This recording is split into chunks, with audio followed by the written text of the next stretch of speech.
നമസ്കാരം. മലയാളി വാർത്തയിലേക്ക് സ്വാഗതം. പ്രിയപ്പെട്ട പ്രേക്ഷകരെ, ഏവർക്കും നല്ലൊരു ദിവസം ആശംസിച്ചുകൊണ്ട് വാർത്തകളിലേക്ക് കടക്കുകയാണ്.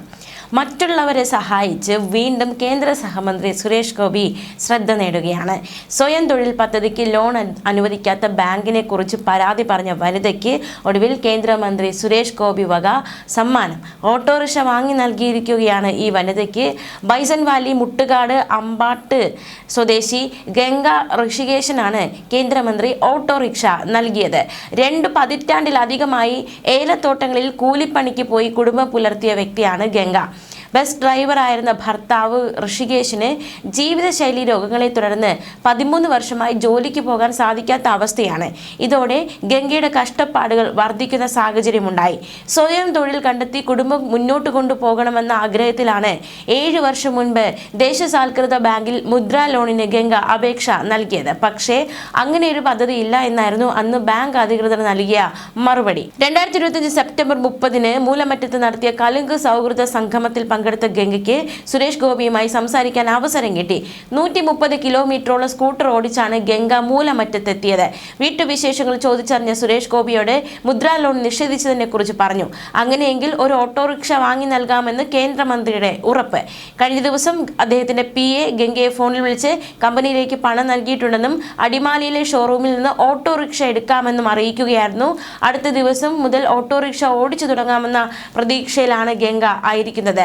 ലൈഫ് പദ്ധതിയിൽ കിട്ടിയ വീടിന്റെ നിർമ്മാണം നടക്കുമ്പോഴാണ് കേന്ദ്രമന്ത്രിയുടെ സമ്മാനമായി ഓട്ടോറിക്ഷ ഗംഗയുടെ വീട്ടിലെത്തിയത്. വീഡിയോ കോളിൽ വിളിച്ച സുരേഷ് ഗോപിയോട് ഗംഗ നന്ദി അറിയിച്ചു. എന്തായാലും സുരേഷ് ഗോപി ഒരുപാട് നന്മ പ്രവർത്തികൾ ചെയ്തിട്ടുണ്ട്. അതൊക്കെ വാർത്തയാകാറുണ്ട്.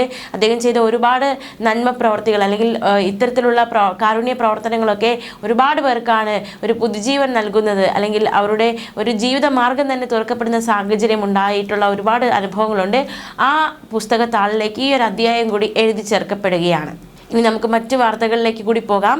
തമിഴ്നാട്ടിൽ വിജയ് അധികാരമേറ്റതിൽ മറ്റു താരങ്ങൾ മികച്ച പിന്തുണ നൽകുന്നുണ്ട്. കേന്ദ്ര സഹമന്ത്രി സുരേഷ് ഗോപിയും വിജയ്ക്ക് പിന്തുണയുമായി നേരത്തെ രംഗത്തെത്തിയിരുന്നു. മുഖ്യമന്ത്രി വിജയ് പ്രവർത്തിക്കട്ടെ, അദ്ദേഹം പ്രവർത്തിച്ച് സ്വയം തെളിയിക്കട്ടെ, അതിനു മുമ്പ് അദ്ദേഹത്തെ വിമർശിക്കുന്നത് ശരിയല്ല എന്നായിരുന്നു സുരേഷ് ഗോപിയുടെ പ്രതികരണം. ജനങ്ങൾ അദ്ദേഹത്തിന് ഒരു അവസരം നൽകിയിട്ടുണ്ട്, അദ്ദേഹം നല്ല രീതിയിൽ പ്രവർത്തിക്കും. വിജയം കൈവരിച്ച തമിഴ്നാട്ടിലെ പാർട്ടി കേരളത്തിൽ പ്രവർത്തനം ആരംഭിച്ചാൽ എന്താണ് പ്രശ്നം? അദ്ദേഹം വരുന്നുണ്ടെങ്കിൽ കേരളത്തിലേക്ക് വരട്ടെ, അദ്ദേഹം ആഗ്രഹിക്കുന്നിടത്തെല്ലാം വരട്ടെ, പ്രവർത്തനം തുടങ്ങട്ടെ, എല്ലാവരും വരട്ടെ, ലോകത്തിനും തമിഴ് ജനതയ്ക്കും ഗുണമുണ്ടാകട്ടെ എന്നായിരുന്നു സുരേഷ് ഗോപിയുടെ പ്രതികരണം. തമിഴ്നാട് രാഷ്ട്രീയത്തിൽ പുതിയ ചരിത്രം എഴുതിക്കൊണ്ടാണ് ആദ്യമായി മത്സരിച്ച തിരഞ്ഞെടുപ്പിൽ തന്നെ വൻ ഭൂരിപക്ഷത്തിൽ വിജയുടെ തമിഴക വെട്രിക്കഴകം വിജയിച്ച് കയറിയത്. ദശാബ്ദങ്ങളായുള്ള DMK AIDMK പാർട്ടികളുടെ തമിഴ്നാട് രാഷ്ട്രീയത്തിലെ ആധിപത്യം ഇതോടെ ഇല്ലാതായിരുന്നു. എന്തായാലും ഒരുപാട് താരങ്ങൾ അദ്ദേഹത്തിന് ആശംസ അറിയിക്കുന്നതിനോടൊപ്പം തന്നെ സുരേഷ് ഗോപി അദ്ദേഹത്തിന് ആശംസകൾ അറിയിച്ചിരിക്കുകയാണ്. ന്യൂസ് ഡെസ്ക് മലയാളി വാർത്ത.